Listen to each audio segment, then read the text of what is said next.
Good afternoon, everybody. This is Joel Rasmus, Managing Director of CERIAS. It's my great pleasure to be able to open this week's edition of the CERIAS Security Seminar. But before I do so, a couple other announcements. So the registration for the CERIAS Symposium is now open. You'll see on the screen right now the website to that. The dates there are March 28, 29. We encourage everybody that is able to attend to. It is an in-person event. There is no virtual component to that. So if you're looking for a great opportunity to get to campus, here it is. We are drawing people. I got confirmation from people from the Middle East and Europe today who will be attending. So again, we continue to draw people from around the world to this event. It's the 24th annual. We held the first one of these at around our first anniversary of CERIAS. So that means that this is the 25th anniversary of CERIAS. We will have a celebration on Tuesday night. There will be cake. So we hope to see many of you here for that. I'll try to mention this at the end, but for those who are actually attending the class, who are a member of the class, next week presenter is Dr. Ronald Keene from DHS CISA. He's the Senior Advisor for Space Systems. It's going to be a fascinating talk. He will be on campus, so we will be live in Stewart Center in the basement there at G52, otherwise known as Suite 50B. There will still be the virtual component. So those who are at a distance, or even those who are around campus but can't make it to Stewart Center, you will be able to participate. For those who are not students, that room is available. So if you are just part of the general public, faculty, again, anybody who's not a student, or even if you're a student but not registered for the class, you are welcome to join us live. It's always nice to have a live audience in front of a live person. So that's all next week. Okay. Those who have questions, please pop them in the Q&A, not the chat feature. If it happens, we can still work with that.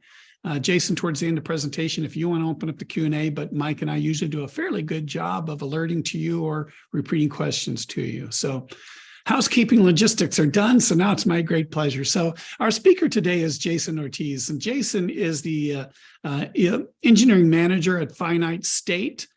He joined commercial industry a few years ago after a long history in the intelligence agencies, intelligence community. He's also currently the president of the Indiana InfraGuard, which is an FBI initiative with commercial industry. So while he is now in a commercial company, he continues to serve the nation. Jason, thank you for that part of it. It's always my pleasure to be able to give the introduction to our guest speakers, but these are those days that probably unjustifiably, but it is what it is that I always feel like a proud father. So I had the great opportunity of having Jason work as an intern for CERIAS way back when he was an undergrad, and got to know him and immediately knew, man, this kid, not a kid anymore, this kid is going to go far. He is just so bright. So again, this is the opportunity that I always feel like I'm a proud father, although I had nothing to do with the success, but just has been a pleasure to watch his career grow and all that he's accomplished. So with that, hopefully I made you blush, and Jason, the channel is all yours. Awesome, thank you. I'll follow that up by struggling to find the unmute button here. Excellent. Well, that was a very great introduction. Thank you. I appreciate all of the kind words, Joel. It was great times back in 08, 09 for CERIAS. I think I still have the 10th anniversary mug. So to see CERIAS coming up right along to the 25th is pretty awesome.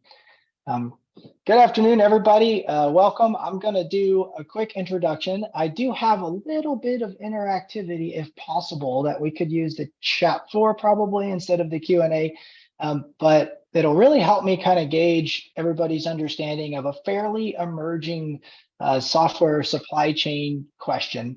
But before I get to that, I'll give you a little bit more background. Not that I could top everything that Joel said, but I am a Purdue University graduate, undergrad.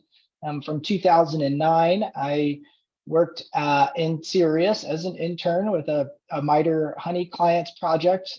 Back in the day was pretty fun. We were basically browsing the web, trying to find exploits and attacks that we could capture and learn about. I also worked at the high energy particle physics labs, which was really cool, and built a bunch of the silicon sensor wafers that are used in the Large Hadron Collider now over in CERN in Europe. So that was great. But I'm always excited to either be back on campus or to speak at Purdue events, because Purdue holds a very special place in my heart. I grew up in Indiana, and I left for a little while to pursue careers with NASA and the intelligence community. But now I'm back and working in cybersecurity services and products. So that's really cool. And I right now, currently, I'm working on software supply chain security, hence the name of this talk. I'm also pretty connected with the Indiana IoT lab down in Fishers. If anybody's familiar with that, it's a very, very cool co-working-ish space for typically angel or Series A funded IoT related companies. So feel free to reach out after the talk if you have any questions, comments, want any connections or anything like that. All right, so before I get started with laying the groundwork, I want to ask a quick question of everybody. Of everybody here, you can just throw a quick Y or an N, yes or no, in the chat. Who knows what an SBOM is, a software bill of materials? All right, sweet. Seeing a pretty good mix. Okay. All right, I'll cover that briefly then. I won't assume that everybody knows what an SBOM is. Very good. And my second question in that sort of same line of questioning is, how familiar is everybody in this group with the details of the SolarWinds breach? That is the most famous software supply chain attack that we've had, on a scale of like 1 to 5, 5 being entirely familiar.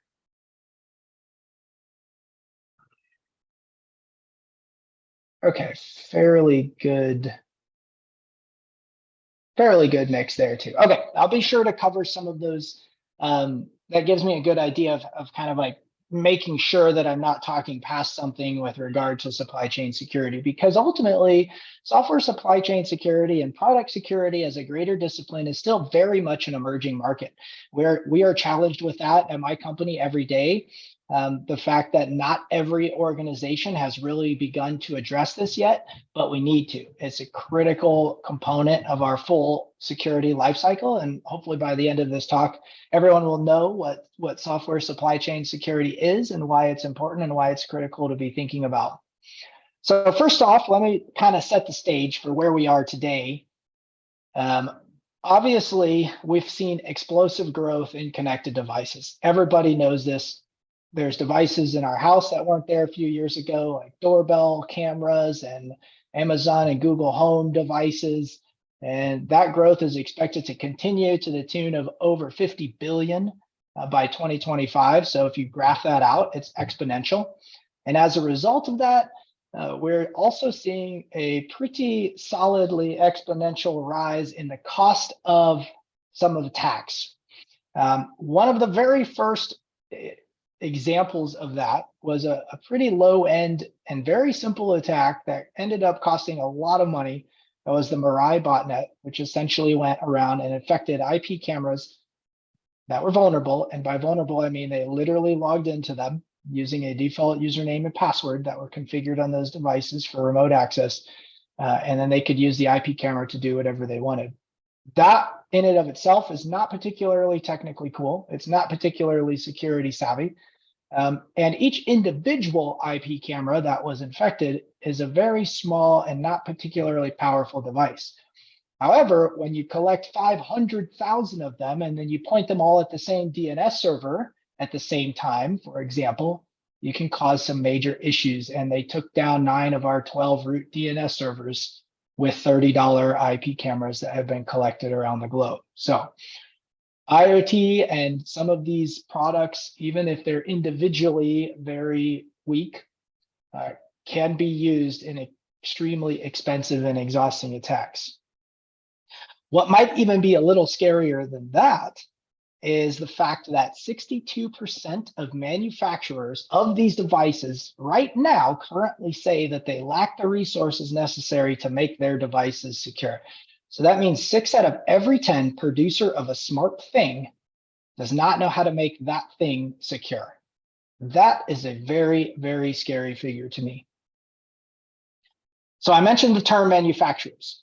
Really important to break up the product market into a couple of groups, because we're going to talk about these two groups in a little bit more detail. So manufacturers, this group is everybody who makes a connected smart product.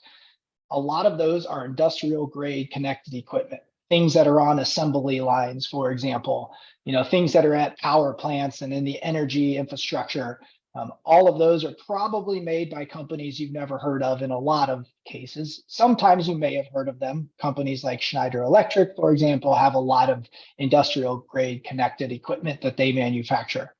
There's also the consumer grade connected products. And those are distinctly different in a lot of ways when you look at the product itself. Entirely different operating systems, entirely different requirements around security and building those. But that really runs the gamut. Consumer grade connected product could be as simple as your Fitbit on your wrist, like I have, your Amazon Echo, the doorbell that I mentioned before. It can go all the way up, though, to some incredibly complex and important systems. For example, the software that drives your car. If anybody has a Tesla, you've probably seen this even more than others. But every single car has some very complex software in it at this point. Every car that's manufactured today, I would say. To the tune that the average car, and this is average is looking at Toyota, Honda, Subaru, things like that, is about 100 times more complex from a security or from a software perspective than a modern day United States Air Force fighter jet. And that's kind of scary as well. That complexity, of course, leads to a massive threat surface and a lot of different challenges in securing that. So those are the manufacturers, everybody that's making the things, literally producing the things. Then we have the group of folks that are using the things, and we call that typically an asset owner. So the asset owners run the gambit as well. Some manufacturers are also, or actually I would say most manufacturers are also asset owners, because they are probably using third-party products to produce their own product. They probably didn't build in-house every single machine that's in the factory that makes their product. So they are also asset owners in a lot of cases. They not only need to be concerned with the security of the products they're manufacturing, but also they need to be concerned with the products that they're using to manufacture their product. It becomes cyclical very quickly, and you can see how this grows in complexity very, very quickly. We also have consumers as asset owners. You and I are most likely all asset owners of some level. I showed you my Fitbit. Probably everybody, I would guess, in this class has some sort of smart device that you're using. If not, I commend you for that. And I'm curious that you're in computer science in the first place. But consumers are a very large group of asset owners, but typically own much lower power, much lower fidelity devices. Also much less critical devices. If my Fitbit gets hacked, the criticality of that versus some sort of equipment in the electrical grid is obviously way different. And we'll talk about that a little bit more once we get to the threat landscape as well. And then there's lots of organizations that are asset owners. Purdue University is an asset owner. Hospitals, utilities, defense, all asset owners. They're all using connected devices manufactured by somebody else, a third party. So given you have the asset owners and the manufacturers, we have a couple of kind of alarming stats here. 21% of device manufacturers have a supply chain security policy.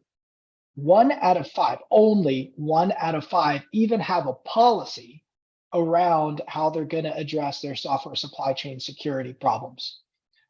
That's pretty concerning. 4 out of 5 don't even have a policy, which means they're probably not addressing it at all. Out of the device manufacturers who regularly assess the security of their own products, out of those, only 50% of the device manufacturers regularly assess the security. So even of the tiny number of manufacturers who have a policy, only half of them actually regularly assess the security of their products before shipping it. And back to this very close to the 61% we saw before. We're seeing 59% of manufacturers say they've lost sales because of product security concerns. I don't think that it is completely unrelated to the fact that 61% say that they don't address product security at all. It seems like a pretty strong correlation. So there is a definite business impact to addressing your software supply chain or your product security. And there's a huge gap in some of the manufacturers' strategies around that.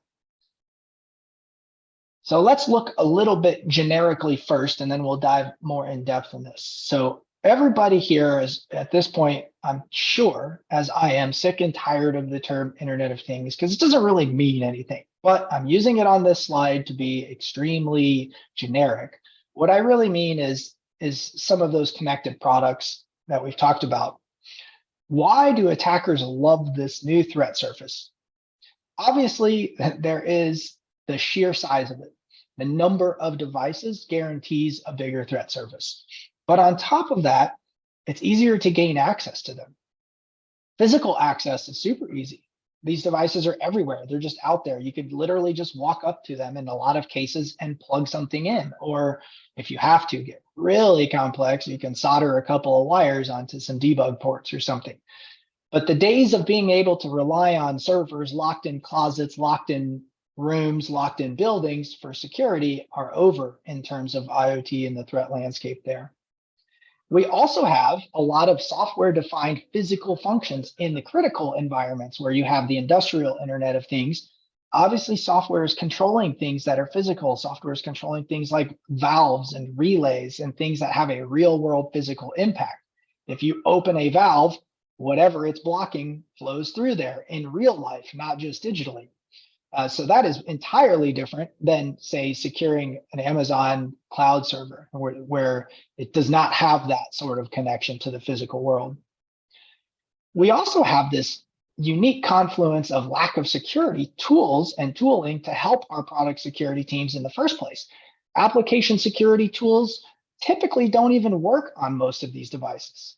If you have an endpoint security tool that you've installed on your MacBook, for example, you're not going to be able to install that most of the time on a tiny RTOS that's running on an embedded device somewhere.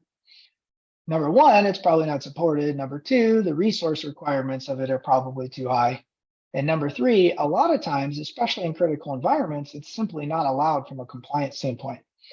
So there just aren't very many tools that can help product security teams address this threat surface in the first place. And of course, that leads to a couple of other things.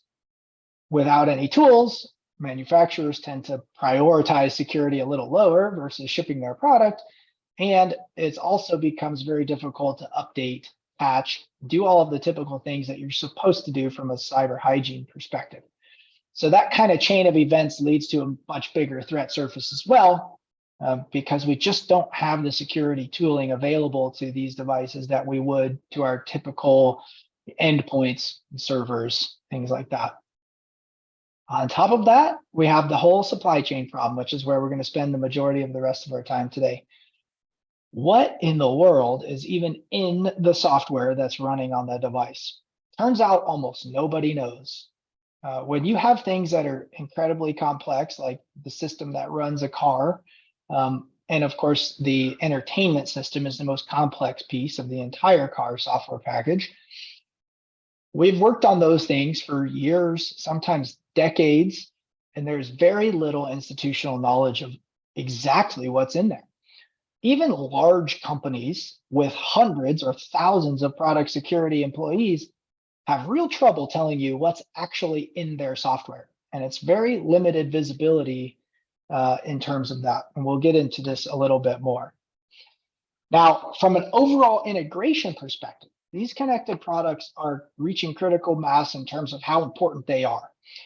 They really are, the product themselves, really just the tip of the iceberg. And this is why, like the Mirai botnet example that I shared earlier really just kind of showed what happened when you exploit the tip of the iceberg, but didn't show the potential damage of exploiting everything that's under the waterline here.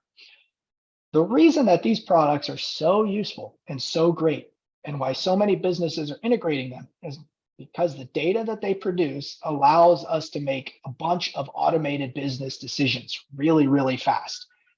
We can basically recalculate entire processes around data that's produced by these devices.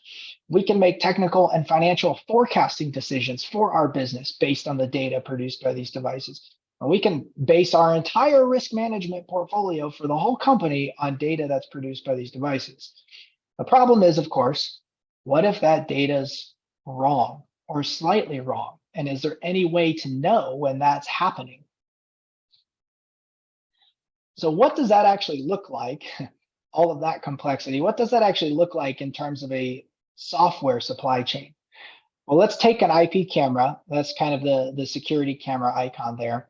And let's extrapolate that. On the software that's running on that IP camera probably looks something like that little stack there. There's probably some high-level applications that are running, and those applications are using libraries. If you're living in Python world, those are imports, right? And all of those things are running on some sort of operating system, probably a real-time operating system. And that operating system is running on some sort of firmware that's interacting with the hardware components on some level. And each one of those layers, from apps all the way down to the hardware components layer, can have any number of potential vendors that supplied that behind the scenes. So even if you developed the app in-house, you probably imported a library that you didn't develop. If you write in Python and you import JSON, you've imported a library that you didn't develop in-house. So that came from somewhere, that came from some third party.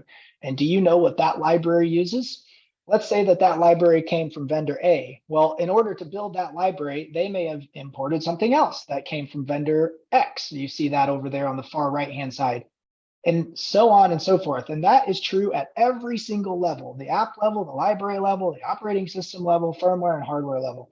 And who knows how far back that chain goes. A to X is only 2 hops. That would be a really simple supply chain, and one that I would love to see in real life. Unfortunately, it's not particularly reflective of real life. Typically, there's many more hops behind X as well before you actually get to the root of a software development team. So let's look at that root and see where these vulnerabilities can enter the supply chain. And then we'll talk a little bit about those individual, like the individual places where software is developed. So where in all of that stack can we have vulnerabilities? So obviously, open source. If we're going to base anything we do off of any open source library, if you pip install something, then you need to be concerned about this. Again, I'm talking in a Python world, so apologies if you're not Python friends. But open source libraries, all of those things contain CVEs, vulnerabilities, and that's especially true when you have multiple versions. Third party. So this is basically when you've paid some other vendor to develop software for you, or potentially incorporated some other vendor sourced software. So that's another spot. That vendor may have introduced some vulnerabilities or some security issues. And then first party, that's what you build at your company. So these are your own engineers. And of course, we all know that every single engineer writes perfectly secure code, right? Normally that would get a laugh. I'm hoping some folks are smiling at least a little bit, but since we're not in person, I can't tell. But your own engineers are going to introduce security issues, typically unintentionally. It could be an insider attack or an Easter egg or something intentional, but the majority of them are unintentional issues that we've introduced in our own first party code. And then that's it. That's the end of the development cycle, right? What you've written, what others have written, what we've incorporated from an open source perspective.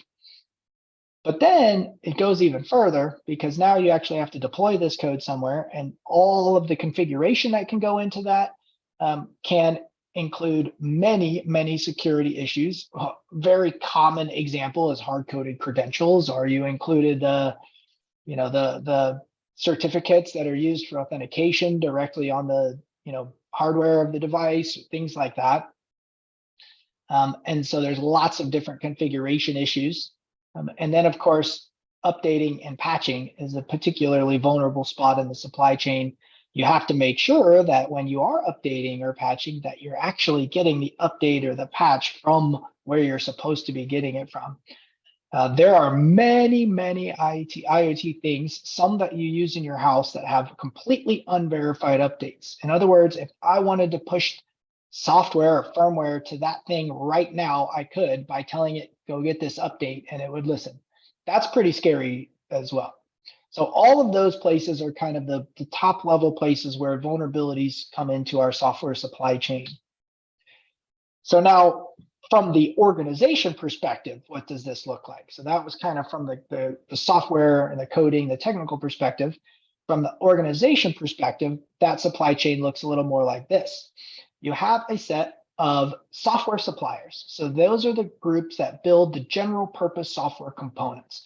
And those general purpose software components are incorporated into millions of various hardware and software systems around the globe. Now, for a software supplier, a majority of their code is first-party code. So they develop 70%, let's say, of their own code. And then even maybe 30% might come from somewhere else in the chain, like open source, something like that. But the software suppliers that write most of their own code have a much simpler supply chain and typically a fairly small portfolio in terms of what sorts of software devices, et cetera, they would have in that chain. Moving to the right a little bit, you get to the component suppliers. These are the groups that build a more complex hardware or software system that'll act as an entire component in another product. So we're only one step away from actual software suppliers, and we're already below 50% in terms of first-party code. So 60% of what a component supplier would produce is going to have software supply chain visibility issues. In other words, if they're not regularly validating that 60%, they may not have any idea what's actually in there. So only one step away from the chain, we're less than half certain that we know what's in our software. You go 2 steps down the chain, remember the device manufacturers, the folks that build entire hardware systems, build the connected product. This is 2 steps down, and you can see there that only 20% of that code is first-party code. So 80% of what a device manufacturer puts into that device in terms of software is completely unknown to them unless they've done some pretty serious software supply chain analysis. Now, by the time it gets all the way to the asset owner, that's us, that's a hospital, that's the energy grid, the utilities, that's Purdue University, and of course, many others. By the time it gets all the way to an actual consumer of an end product, you're talking about individual percentages of first-party code. So 95% or more of that software supply chain is going to be a complete black box unless you've done some pretty serious analysis. And we know that intuitively, right? Does anybody here know what software is running on their Fitbit?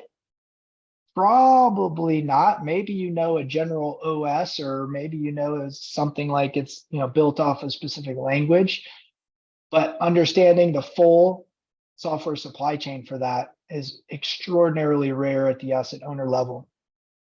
So the supply chain is very complex once you get to this point. Very, very, very large portfolio of software that's part of that chain. So this is the billion-dollar question for product security teams. And this is the thing that's a very, very difficult thing to answer.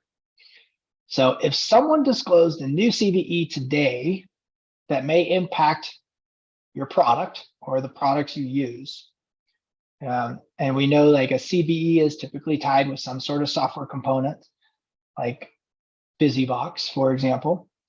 How long would it take you to find out which products and which versions of those products are impacted? And could you remediate those? And how long would those remediations take? This is actually not a new problem. It is a new problem for software, though.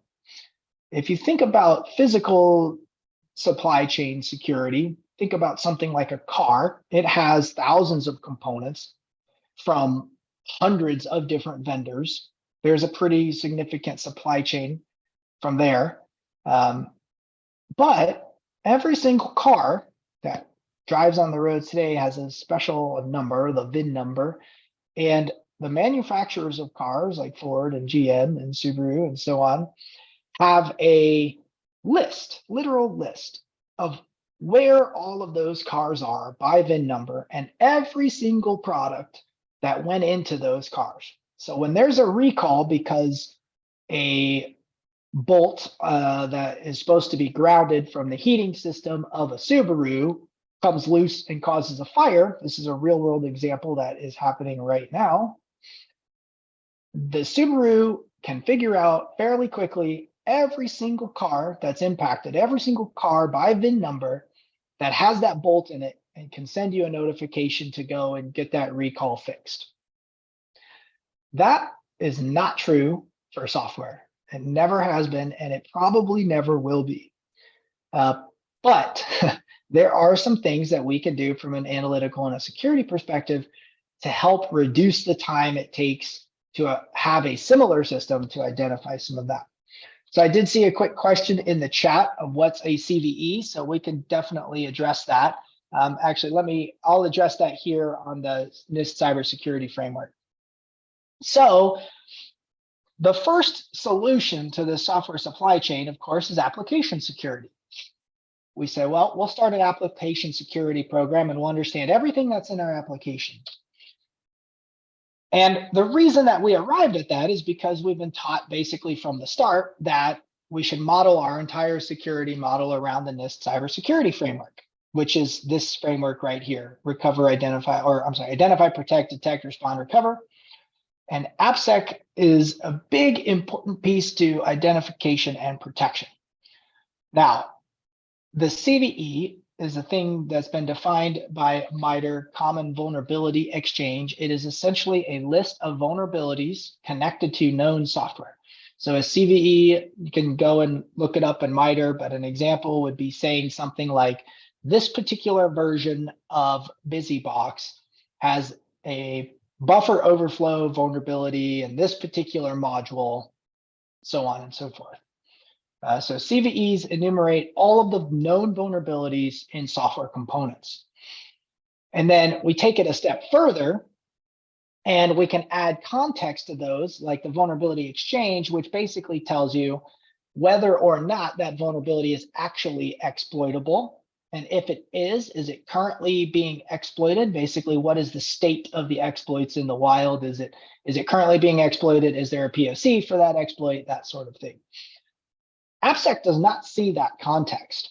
And therefore, AppSec makes it very difficult to prioritize what we should actually do with our findings. So if you've ever worked in an operational SOC or something like that, you've probably experienced this a little bit. There's something called alert fatigue. And that is essentially you get thousands and thousands of alerts, all these bad things all the time happening. But most of those are false positives. And without context and analysis, we have no idea what's what. That is a major, major problem with AppSec. You cannot prioritize things that you're trying to fix if you don't know which ones are real and which ones aren't. AppSec is also geared toward web applications. What do we do for embedded? What do we do for RTOSs, etc.? Pretty much nothing in an AppSec world. So this is where the SBOM came in. And this is not, now we're getting fairly recent. Like this, we're talking like groundbreaking stuff in 2017 or 2018. So this is not particularly old things. So an SBOM is a software bill of materials. It is basically a list of all of the identified software components in a analyzed piece of software. So if you were to give me BusyBox and I run it through our system to build an SBOM, it would tell you every single software component that was ever included in that version of BusyBox, whether it was included through code or loaded dynamically as part of the binary. That's what an SBOM should be. It's great. We've solved the software supply chain problem, right? Because now we know everything that's in our software. Not quite. The SBOM is a fantastic tool and it does offer you some supply chain visibility. However, how do you know that the SBOM is accurate? That's where your vendor trust issues kind of come in. If you don't produce the SBOM yourself, do you trust your vendor that their SBOM is accurate? Or did they kind of haphazardly put it together by asking some developers, oh, what did you include in your code? And there you go, there's your SBOM. It's not really a great way to know that. You literally just have to trust the vendor who's providing you with that software bill of materials. On top of that, the SBOM does nothing about the post-deployment of that particular device. Doesn't tell you about configuration issues. It doesn't tell you about anything that's happened as far as updating and patching. It doesn't tell you where those components are in terms of where they are in your products. So it doesn't solve that problem of, could you find all of your products that have this particular vulnerability? I'm going to skip this slide and we'll come back to that. So the SBOM by itself, of course, isn't enough. What we really need to do here, do a quick check on time, 5:06. What we really need to do here is we need to have product security as a life cycle. And I'm going to blow through this really fast because I'm going to step through each one of these individually as well. So the life cycle is going to look a lot like that NIST cybersecurity framework. Discover, assess, prioritize, remediate, respond, and improve. Those are the 6 steps that we absolutely have to have if we want to solve the software supply chain problem. So let's step through those. Discover. This is your SBOM. In order to understand and secure your software supply chain, you got to know what's in it.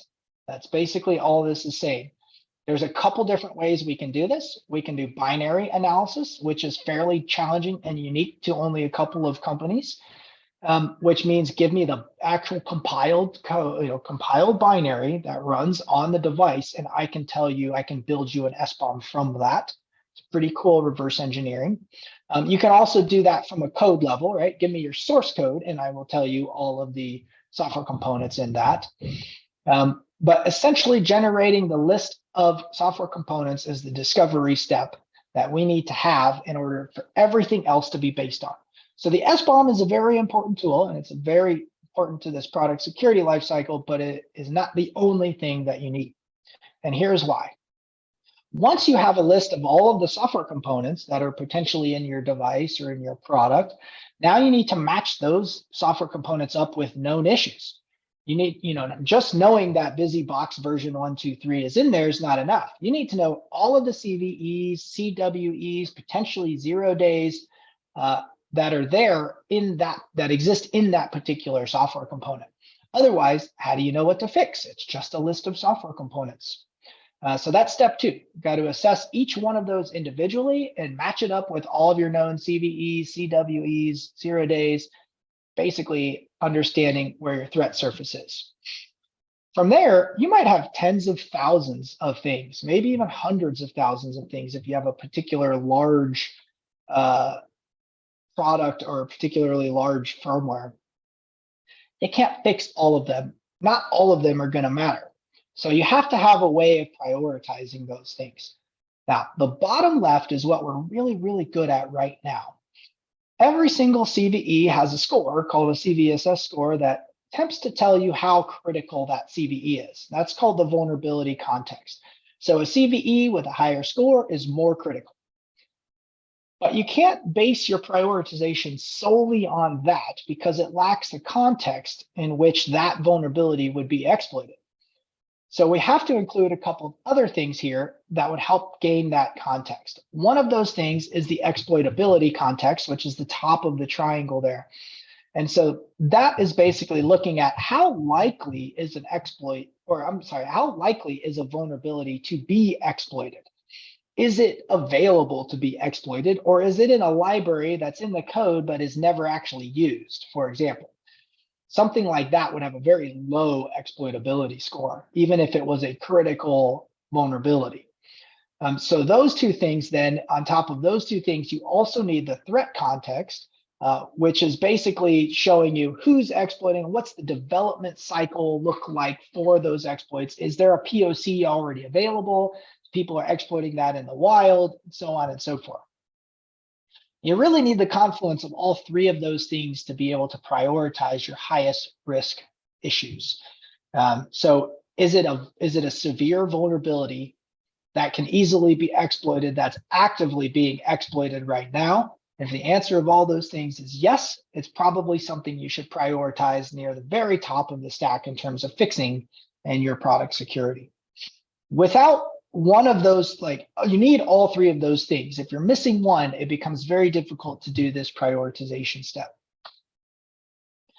Of course, the next thing there is once you have prioritized list of things, then you need to remediate those things. You need to create actions for your teams to go and make sure that you're iterating on security for your products. You need to provide remediation guidance, basically what are the best things you can do in order to fix and lower your risk of individual products. There's lots of ways we do that. We could do it through ticketing system. You can create reports. You can do lots of different, forms of communication there, but the remediation has to happen.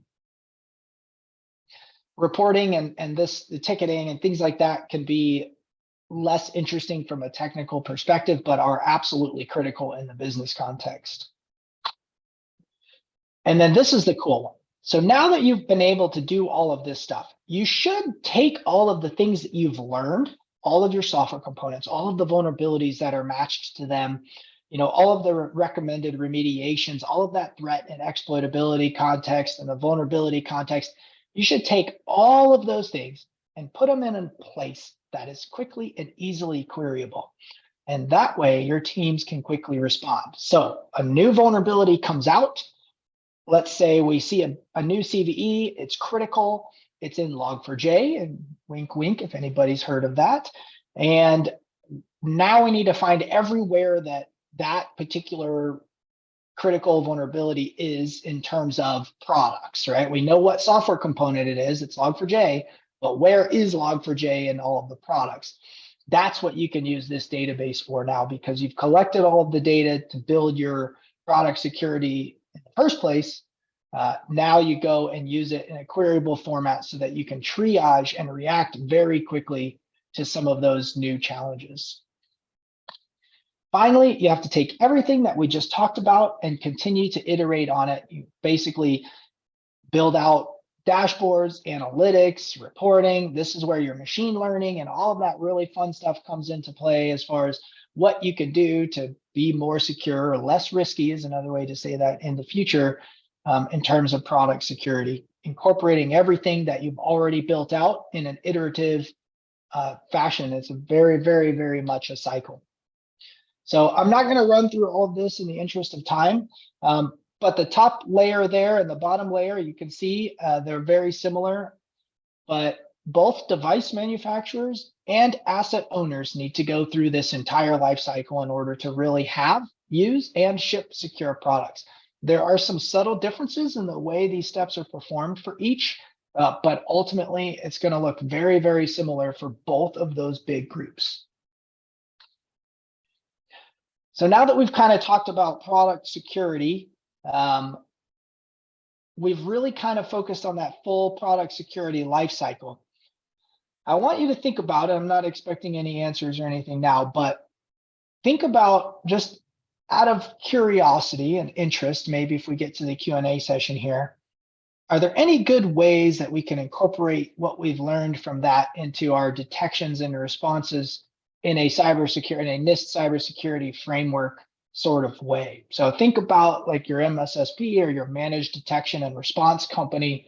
Is there anything from a product perspective that would help us in terms of detections and responses?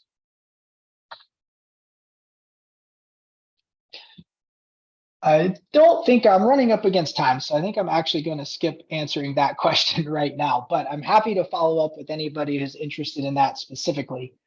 But in summary, and we'll have a few minutes for Q&A here. Product security ultimately is a life cycle, just like anything else in cybersecurity. It has to be implemented as such. Otherwise, you will end up with a lot of software supply chain problems. And that's it. Thank you, everybody, for listening. Hopefully everyone's still awake. Are there any questions that anyone wants to throw in the chat or the Q&A? I think time is 5:20. Is that, I think, right, Joel? That is the official for the class, but we often go to 5:30. So okay. We certainly have 10, 15 minutes for continued Q&A. Those attendants, whether students or the general public in attendance, please drop questions in the Q&A. In the interim, I will share with you, Jason, that we at the CERIAS symposium, in 2021, 2022. We had an entire a panel discussion on SBOM and software secure supply chain, and had a gentleman actually came in and also talked about HBOM hardware, and that how the government was, dictating that both SBOM and HBOM for some of these things. And I wish it was my joke, but had shared that. So these all could be put together and realize that the government is pushing FBOM on us now, Federal Bill of Materials. So please feel free to use that new technical term of FBOM. Well, we do joke a lot internally at Finite State that the SBOMs we produce from our binary analysis and our source code analysis, we should call FBOMs, because they're really finite state SBOMs and not the same as what you would necessarily get from a vendor. So that's pretty funny. I had not heard that coming out of the federal space yet, but I'm not surprised. We do have two questions that have come in the chat. I'll read the first one, and please feel free, Jason, to open up the chat and see them yourselves. But the first one is, are there differences between software supply chain for IoT and ML? I would say from the actual software technical aspect, not much.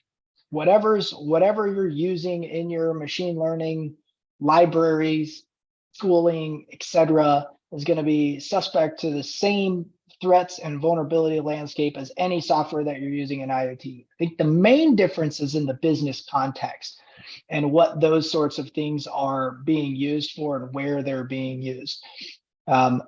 If a machine learning algorithm goes awry right now, it's probably a bruised ego or maybe a reputation bruise for most organizations.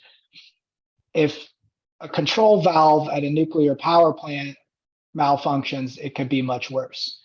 And so I think when you're looking strictly at the software, the process is the same, the analysis is the same, the results might look very similar in how you find issues and prioritize fixing those issues.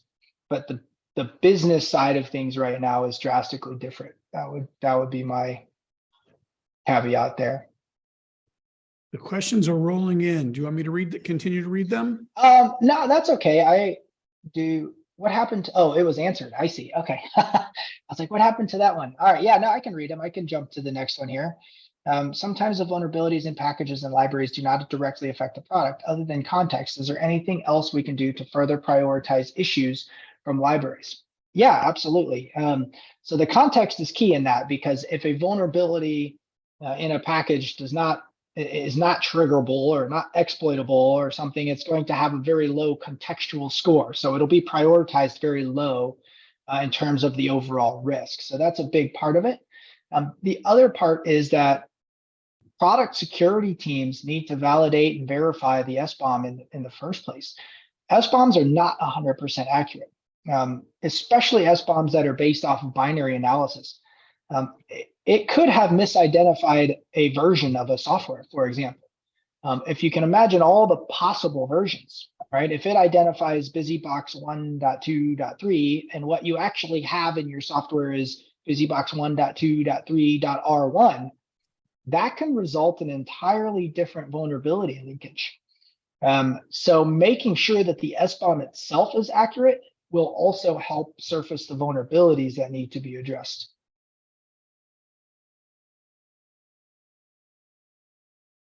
Let's see, what do you suggest to a freshman student who is trying to learn more about software supply chain? A freshman undergrad student, I would say do everything that you can to take as many security classes as possible in general and get involved in CERIAS. Because honestly, there's probably a lot of foundational things for freshmen. If I'm thinking back to my freshman classes, like your computer networking classes, your operating systems classes, your compilers classes, all of those foundational things are really important, because ultimately, if you don't have the foundation of how the operating system works, you're probably going to struggle to understand how the firmware works, which means you're going to struggle to understand why the vulnerabilities exist and the exploits work and all of that. So getting that foundational knowledge first, and then ensuring you take every possible security class that Purdue has to offer. And who knows, maybe Purdue will offer a supply chain security class at some point. I would say would be the best path. As far as outside of Purdue, any sort of internship with a company that does software supply chain security or more generally product security would be really beneficial. Might be difficult to find. There's not many. There's only a handful right now. So if the opportunity for that doesn't exist, an internship with a large company that has an internal product security team would be a really good fit too.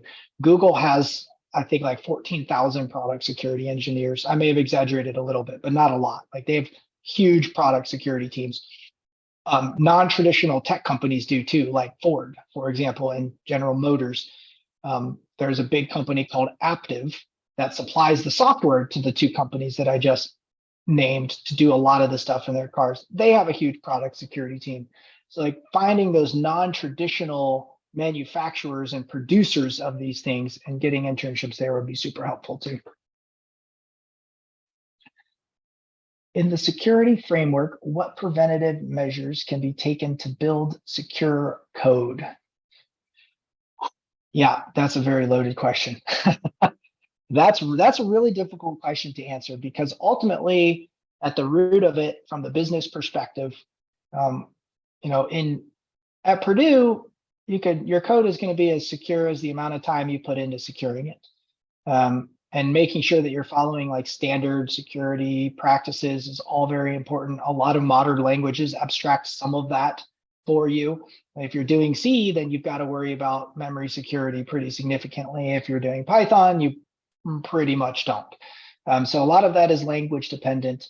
But ultimately, once you leave Purdue and you're working for an organization, it's honestly, it's kind of up to them. They're probably going to have policies. They're probably going to have software development lifecycle that defines certain things that you should follow.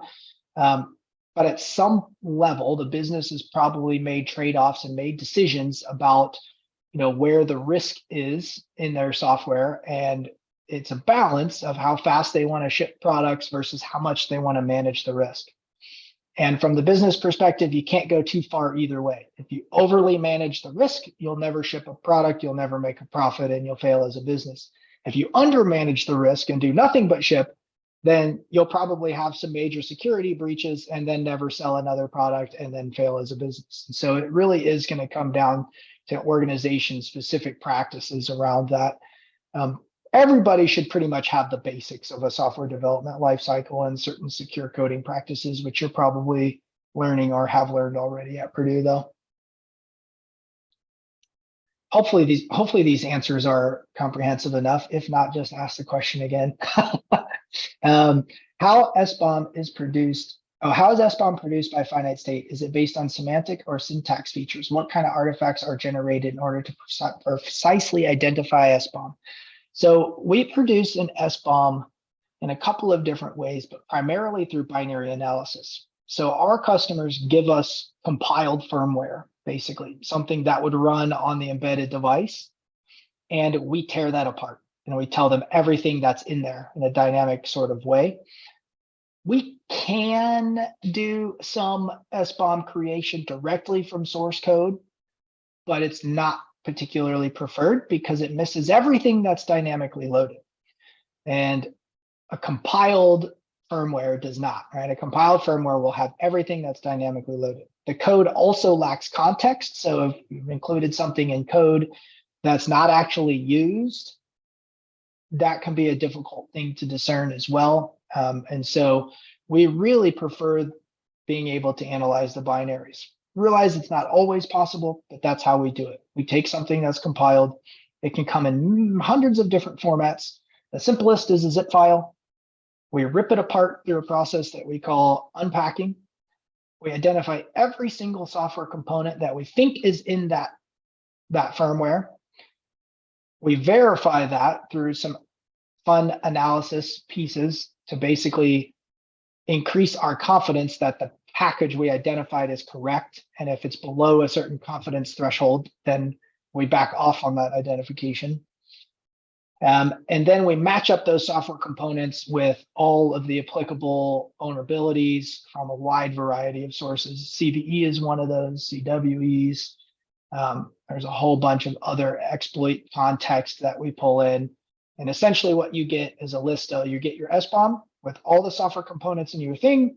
And then you also get all of the vulnerabilities, how exploitable those vulnerabilities are, how we would recommend prioritizing the fixes, what we recommend to do in order to remediate those vulnerabilities. All of that stuff you get into a pretty nicely bundled dashboard, report, etc. What is the demand for machine learning engineers in these types of companies? A few engineers, a huge team. In which types of companies, I guess, to clarify? In product and manufacturers of products, or? Paul, if you could, perfect. Thank you. Yeah. Oh, and software security companies. Honestly, it's fairly low right now. This product security in general is fairly emerging, and the market really hasn't fully matured. It's getting very close, but there's still a lot of ambiguity on what the best ways to do some of these things are.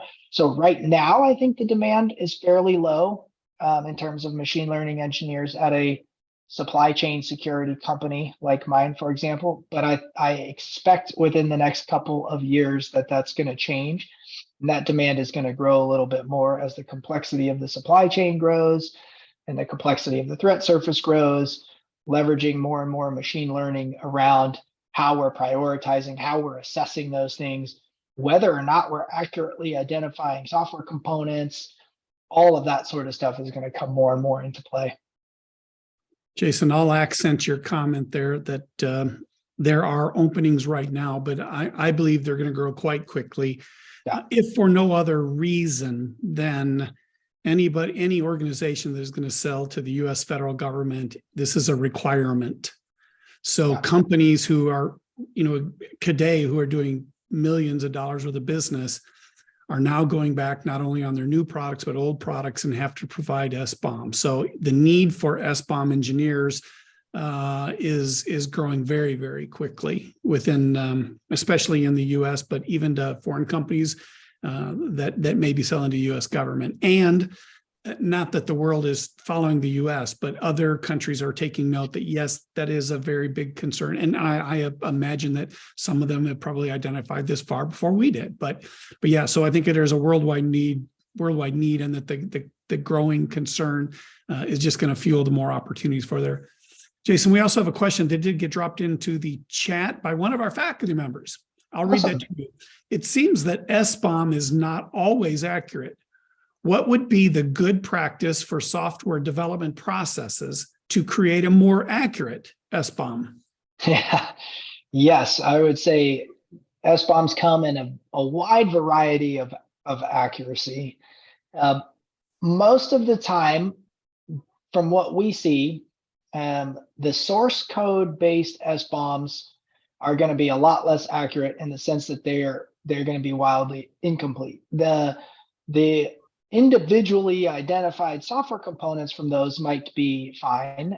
Obviously, we can identify specific versions of packages that were imported from code, but they're not going to include anything that's dynamically loaded, like I said before, so they're going to be fairly incomplete.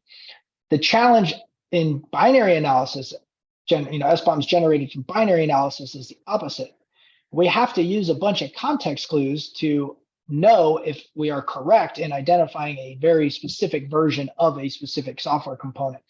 And there can be very, very subtle and nuanced differences between individual versions that can have an enormous impact on vulnerability linkage and threat surface.